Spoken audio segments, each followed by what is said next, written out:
The mysterious death of a man who invented a water-powered car. It was the 21st of March 1998 when Stanley Meyers sat down to lunch at Cracker Berrel in rural Ohio. He ordered cranberry juice and the soup of the day. 10 minutes later, he would be dead, and his last words were, "They poisoned me." Stanley was a prolific and eccentric inventor. Between 1960s and his too early death, he applied for nearly 200,000 patents. Electronic banking, oceanography, heart monitors. Meyers had no formal qualifications as a scientist, but somehow saw opportunities to innovate in fields which were unexpected as his personality. He was a religious man who swore that God sent him the ideas. In 1989, he had been granted so many patents that the U.S. Patent Office decided to go put him on a fast-track program, reducing the assaying of his applications to save office resources. This may have been one of the factors that led to his death. On 21st of March, he was dining for business. He was meeting two Belgian investors in the hope of raising capital for his latest invention, the water-powered car. This one was to be his crowning achievement, a vehicle fueled not by polluting hydrocarbons, but by good old H2O.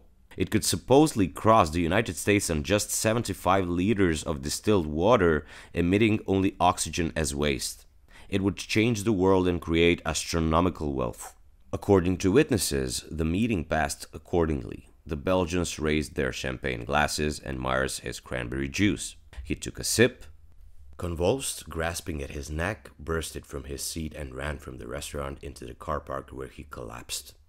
As he laid on the floor, he said, "They poisoned me," and died. So who killed Stanley Meyers and with him the water-powered car? Maybe the General Motors, the largest car manufacturer in the world back in the 1998? Or could it have been the mysterious Belgian investors realizing the monumental significance of what Meyers had discovered and seeking to claim it as their own? The most accurate answer to this riddle is probably Rudolf Clausius or William Thomson.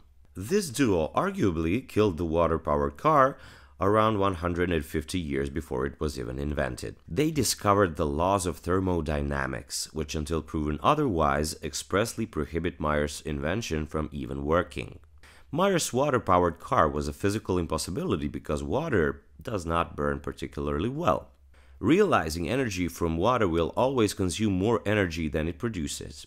That's the first and second law of thermodynamics in action. Meyers' brother met with two investors the next day to tell them Stanley didn't make it. "I told them that Stan had died, and they never said a word," he recalled. "Absolutely nothing, no condolences, no questions, not a word. I never ever had a trust of those two men ever again."